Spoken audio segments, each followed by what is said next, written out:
नमस्कार, मैं हूं रजत अवस्थी और आप देख रहे हैं इम्पैक्ट भारत टीवी। प्रधानमंत्री नरेंद्र मोदी ने पहली बार अपने मुंह से शीश महल का जिक्र किया है। उन्होंने बहुत बड़े बड़े खुलासे कर दिए, बहुत बड़े बयान दे दिए हैं दिल्ली सरकार के खिलाफ और इससे पता चल रहा है कि चुनावी माहौल अब पूरी तरह से बढ़ रहा है और जो अब आपको बहुत सारे खुलासे देखने को मिलने वाले हैं। अभी तो बहुत कुछ केजरीवाल के बहुत सारे दावे, बहुत सारी चीजें जो दबी पड़ी हैं एक एक करके बाहर आएंगी, क्योंकि आपने पिछले दिनों देखा था ना, कांग्रेस पार्टी ने ही केजरीवाल के फर्जी दावों पर केस करने की और कदम बढ़ा दिया। वही कांग्रेस पार्टी जो इनके साथ बाकी जगहों पे अलायंस में चुनाव लड़ रही थी, अब आप पार्टी ने क्या किया, वो उन्हें अलायंस से हटाने की कवायद में लग गए। जवाब नहीं रहा होगा शायद उनके पास इन सब चीजों का जो आरोप लगाए कांग्रेस ने।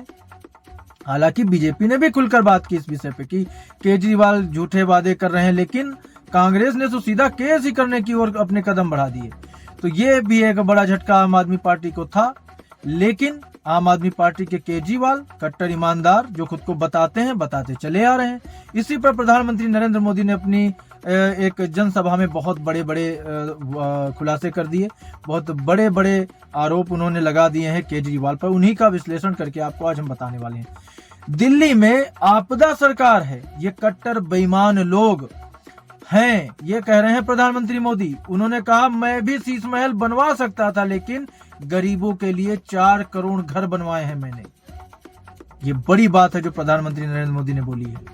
दिल्ली में आगामी विधानसभा चुनाव को देखते हुए प्रधानमंत्री नरेंद्र मोदी ने शुक्रवार से चुनाव प्रचार की शुरुआत की। पीएम ने अशोक विहार में जनता को संबोधित करते हुए आप सरकार पर उन्होंने निशाना भी साधा। मोदी ने आप सरकार को आपदा सरकार बताया। उन्होंने कहा सत्ता में खुद को कट्टर बेईमान बताने वाले लोग बैठे हैं जो खुद शराब घोटाले के आरोपी हैं, ये चोरी भी करते हैं और सीनाजोरी भी करते हैं। अच्छा, एक चीज आप लोगों को माननी पड़ेगी कि वाकई में केजरीवाल का कॉन्फिडेंस लेवल तो कमाल का है भाई।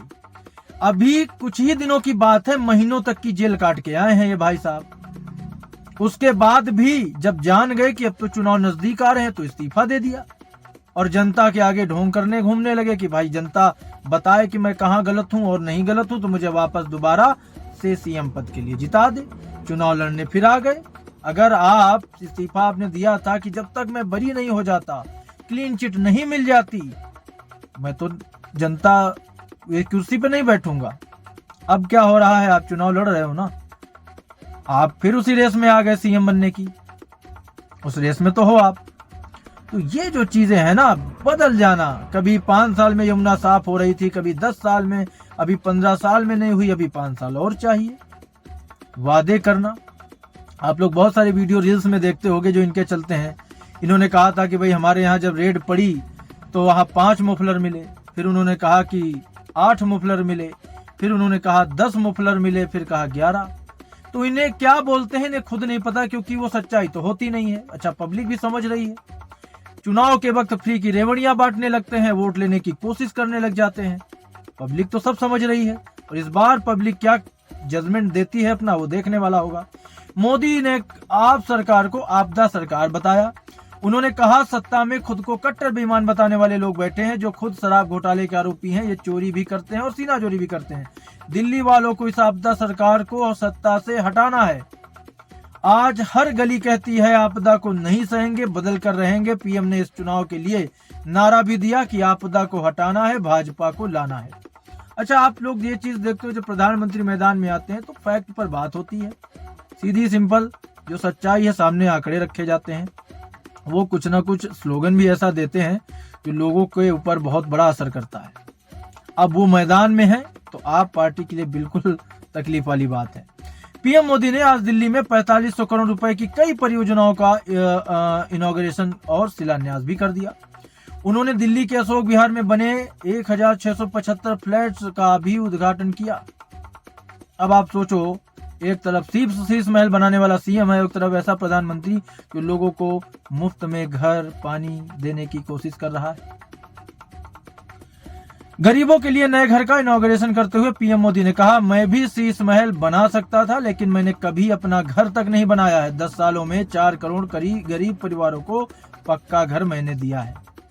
अब आप सोच लीजिए, कुछ दिन पहले एक रिसर्च आई थी जिसमें हम लोगों ने भी देखा था कि प्रधानमंत्री को जो रहने के लिए गुजरात में कोई आवास मिला था, जगह मिली थी, उनके नाम पर थी, वो भी उन्होंने ट्रस्ट को दान कर दी गरीबों के लिए। तो ऐसा प्रधानमंत्री देश में है और ये इस देश का सौभाग्य है।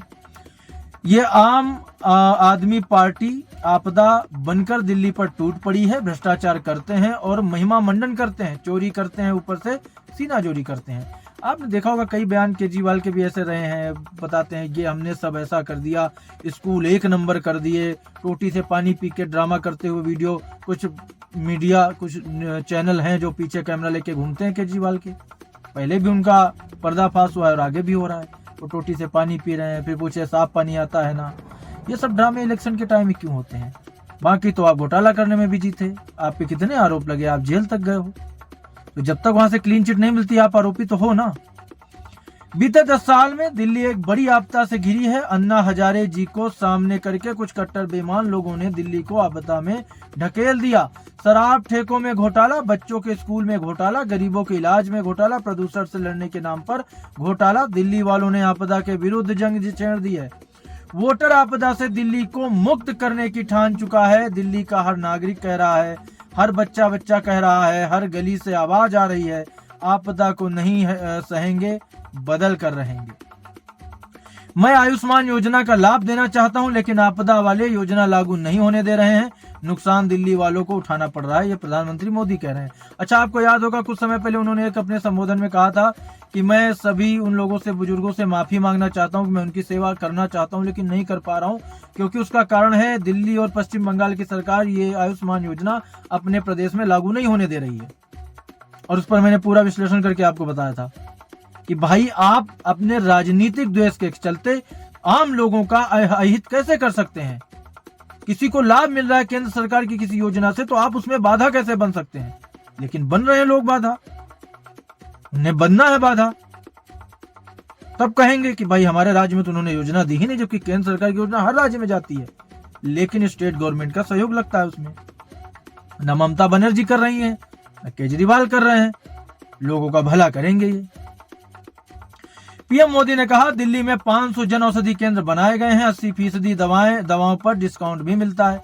100 रुपए की दवा 15 रुपए में मिलती है। मुफ्त इलाज की सुविधा देने वाली आयुष्मान योजना का लाभ देना चाहता हूं, लेकिन आपदा सरकार को दिल्ली वालों से दुश्मनी है। आपदा वाले योजना लागू नहीं होने दे रहे हैं। नुकसान दिल्ली वालों को उठाना पड़ रहा है। दिल्ली को जिस आपदा ने घेरा है उसके पास कोई विजन नहीं है। ये कैसी आपदा है, इसका एक और उदाहरण आपकी यमुना जी हैं। अब इस पर भी थोड़ा मैं बात कर लेता हूं आपसे।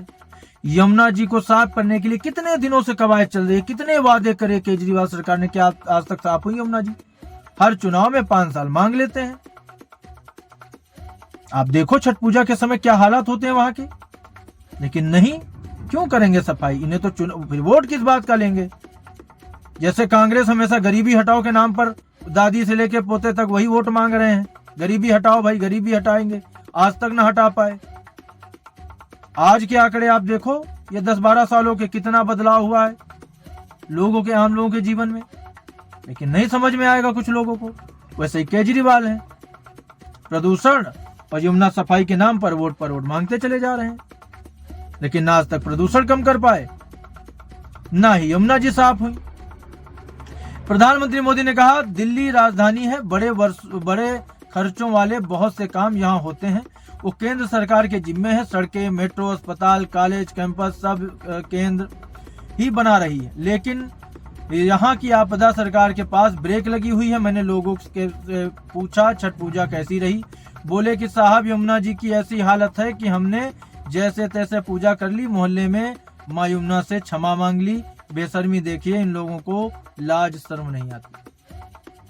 आपको याद होगा कोर्ट ने भी यमुना जी में स्नान करने से, जितना मुझे मालूम है, अपडेट है, मना कर दिया था। ये पानी आपको बीमार कर सकता है, आप इसमें ना स्नान करें। उसके बावजूद ये स्थितियां हैं। मैं भी कोई शीश महल बना सकता था, लेकिन मेरा सपना था कि देशवासियों को पक्का घर मिले। देश जानता है कि मोदी ने कभी अपने लिए घर नहीं बनाया। ये प्रधानमंत्री मोदी ने बड़ी बात कही। पीएम मोदी ने कहा बच्चों से मिला, लाभार्थियों से मिला, उनके सपने स्वाभिमान अपार्टमेंट से भी ऊंचे थे। ये सभी मेरे परिवार के सदस्य। देश जानता है कि मोदी ने कभी अपने लिए घर नहीं बनवाया, लेकिन बीते वर्षों में 4 करोड़ से ज्यादा गरीबों के घरों का सपना पूरा किया है। मैं भी कोई शीश महल बना सकता था, मेरे देशवासियों को पक्का घर मिले, मेरा ये सपना था। आप जब भी लोगों के बीच जाएं, उनसे मिलें, और अभी भी जो लोग झुग्गी में रहते हैं, मेरी तरफ से उन्हें वादा करके आना, मेरे लिए आप ही मोदी हैं, आज नहीं तो कल उनके लिए पक्का घर बनकर ही रहेगा। ये प्रधानमंत्री मोदी ने उस रैली में संबोधन किया है, और वहां पर आए हुए जो उनको सुनने आए थे लोग, उनसे ये अपील की है।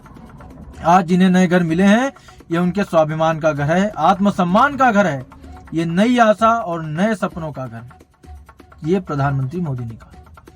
पीएम बोले, आज जिन परियोजनाओं का लोकार्पण हुआ, उनके गरीबों के लिए घर, स्कूल, कॉलेज के प्रोजेक्ट हैं। उन साथियों को, उन माताओं बहनों को बधाई देता हूं, जिनकी अब नई जिंदगी एक तरह से शुरू हो रही है। झुग्गी की तरह पक्का घर, किराए के घर की जगह अपना घर मिल रहा है, ये नई शुरुआत ही तो है। प्रधानमंत्री ने कहा, पुरानी यादें यहाँ पर ताजा हो रही हैं। जब आपातकाल का समय था, इंदिरा गांधी की तानाशाही के खिलाफ लड़ाई लड़ रहे थे, उस समय मेरे जैसे बहुत साथी अंडरग्राउंड मूवमेंट का हिस्सा थे। उस वक्त अशोक बिहार में रहने का स्थान हुआ करता था। साथियों, आज पूरा देश विकसित भारत के निर्माण में जुटा हुआ है।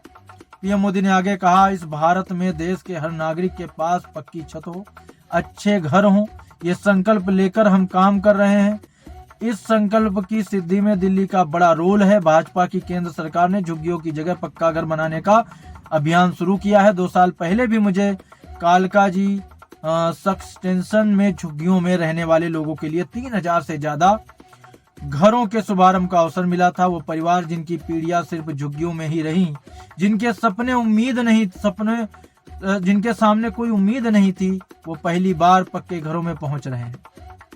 तब मैंने कहा था कि ये अभी शुरुआत है। आज यहाँ और 1500 घरों की चाबी लोगों को दी गई है। ये स्वाभिमान अपार्टमेंट गरीबों के स्वाभिमान को, उनकी गरिमा को बढ़ाने वाले हैं। प्रधानमंत्री ने कहा, साल 2025 भारत के विकास के लिए अनेक नई संभावनाओं को लेकर आ रहा है। दुनिया की तीसरी बड़ी आर्थिक ताकत बनने की तरफ हमारी आशा इस वर्ष और तेज होने वाली है। आज भारत दुनिया में राजनीतिक और आर्थिक स्थिरता का प्रतीक बना है। साल 2025 में भारत की यह भूमिका और सशक्त होगी। यह वर्ष विश्व में भारत की अंतरराष्ट्रीय छवि को और सशक्त करने का वर्ष होगा। ये वर्ष भारत को दुनिया का सबसे मैन्युफैक्चरिंग हब बनाने का वर्ष होगा।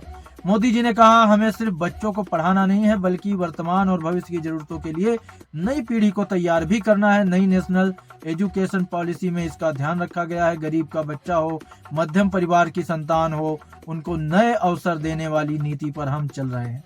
गरीब परिवारों के बच्चों के सामने डॉक्टर और वकील बनाने का जो सपना होता है, अंग्रेजी स्कूल में पढ़ा पाना इन परिवारों के लिए आसान नहीं। मध्यम गरीब वर्ग परिवार के बच्चे अंग्रेजी के अभाव में डॉक्टर, इंजीनियर न बन पाए। आपके सेवक ने काम किया है। ये बच्चे अपनी मातृभाषा में पढ़कर डॉक्टर और इंजीनियर भी बन सकता है। बड़ी से बड़ी अदालत में मुकदमा लड़ सकता है। कांग्रेस ने कॉलेज का नाम सावरकर होने पर आपत्ति जताई। कांग्रेस की स्टूडेंट विंग ने कहा, यह बहुत अच्छी बात है कि 2025 में एक नया कॉलेज कैंपस बनने जा रहा है, लेकिन मेरी प्रधानमंत्री जी से अपील है कि इस कॉलेज का नाम सावरकर की जगह डॉक्टर मनमोहन सिंह जी के नाम पर रखना चाहिए।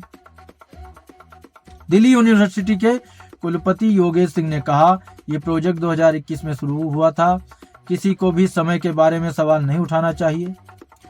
सावरकर देश के युवाओं, लोगों और संस्कृति के लिए प्रेरणादायक थे। दिल्ली यूनिवर्सिटी में वीर सावरकर के नाम पर कॉलेज बनने जा रहा है। कांग्रेस ने कॉलेज का नाम सावरकर होने पर आपत्ति जताई।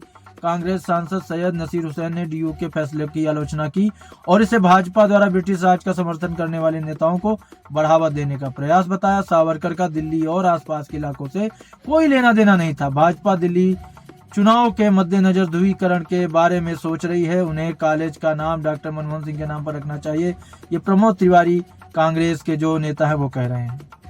अब आप समझ लो।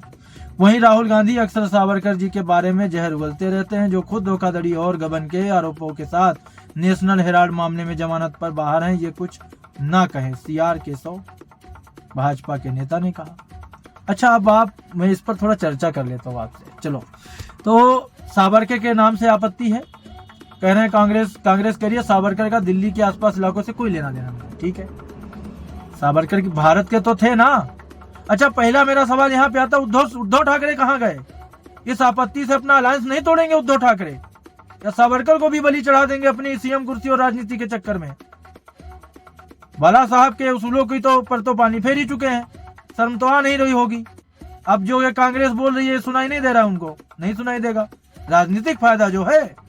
अब आते हैं सावरकर पर। सावरकर इस देश का हिस्सा नहीं थे, क्या हक है किसी को बोलने का? कांग्रेस हो या टीएमसी हो, कोई भी हो, सावरकर ने क्या लड़ाई न लड़ी अंग्रेजों के साथ इस देश की आजादी में? अच्छा, दूसरी चीज, वो लोग सावरकर के नाम पर अच्छा, मुझे मनमोहन सिंह के नाम से कोई आपत्ति नहीं, मैं फिर क्लियर कर देता हूँ, लेकिन मुझे सावरकर के नाम पर जो ये बातें हो रही है उससे बड़ी आपत्ति है, इसलिए मैं ऐसा बोल रहा हूँ। जो लोग सावरकर के नाम पे आपत्ति जता रहे हैं, उन्होंने खुद क्या किया? अपने बाप दाताओं के नाम पर साला पूरे देश में कॉलेज, स्कूल, रोड, सड़क बना डाली। अरे वो तो छोड़ो, आज तक भी मुगल और अंग्रेजों के नाम पे सड़कें और दुनिया सब बनी हुई थी, वो तो बीजेपी ने कितना सुधारा है, कितने नाम बदले, उसमें भी आपत्ति होती है। आपका क्या इसमें था योगदान? तो बीजेपी सरकार जब से आई है उसने ये सब बदलाव किए हैं, लेकिन उद्धव ठाकरे को अब दिखेगा ही नहीं कि भाई सावरकर का अपमान फिर हो रहा है, नहीं दिखेगा, क्योंकि राजनीति है ना, अब नहीं बोलेंगे। ऐसे तो सावरकर को भगवान मानने की बात करते हैं, अब तो नहीं बोलेंगे। एकनाथ शिंदे तो इस पे स्टैंड लेते हैं अगर कोई बोलता है, इसीलिए तो असली शिवसेना नकली शिवसेना क्लियर हो गई। बाला साहब कहते थे कांग्रेस के साथ हाथ नहीं मिलाएंगे, भले ही मैं राजनीति छोड़ दूं और ये सब अपनी पार्टी बंद कर दूं। क्या किया उद्धव ठाकरे ने? ना कि हाथ मिलाया, बल्कि सीएम बन के बैठ गए, क्योंकि कहते थे बाला साहब मुझे सीएम नहीं बनना है। वो हिंदू हृदय सम्राट कहे जाते थे, आप क्या कहे जाते हो? आपकी सरकार जब 2.5 साल थी उद्धव ठाकरे जी, क्या क्या कांड हुआ है मुंबई में, कौन नहीं जानता है। खैर कोई बात नहीं, आपका स्टैंड है, आप लो या ना लो। कांग्रेस और राहुल गांधी तो हमेशा ही सावरकर का अपमान करते हैं, आपने कब क्लियर स्टैंड लिया? ना आप संजय राउत के मुंह से बोल फूटेंगे, करें स्टैंड ले, बोले गलत कह रही है कांग्रेस, छोड़े साथ कांग्रेस का, नहीं छोड़ेंगे। तो मुझे ये क्लियर करना था, सावरकर इस देश के ही थे, उन्होंने अंग्रेजों के साथ लड़ाई लड़ी देश को आजाद कराने में, उनके नाम पे कॉलेज बन रहा है, बनना चाहिए, इसमें किसी को आपत्ति नहीं होनी चाहिए। मनमोहन सिंह जी के नाम पर और 10 कॉलेज बनवा दें, हमें कोई आपत्ति नहीं, लेकिन अगर सावरकर जी के नाम पे कॉलेज का नाम रखा जा रहा है तो उससे भी किसी को आपत्ति नहीं होनी चाहिए, मेरा ये मानना है। तो आज की ये बड़ी खबर, ये प्रधानमंत्री मोदी का जो पहला चुनावी रैली दिल्ली के विधानसभा चुनाव की थी, उस पर मैंने आपको करके बताया है। आगे बहुत सी बातें आएंगी, हर अपडेट आपको हम देते रहेंगे। अब हमारी मुलाकात आपसे होगी जल्द एक और बड़ी खबर के साथ, तब तक आप देखते रहिए इम्पैक्ट भारत टीवी।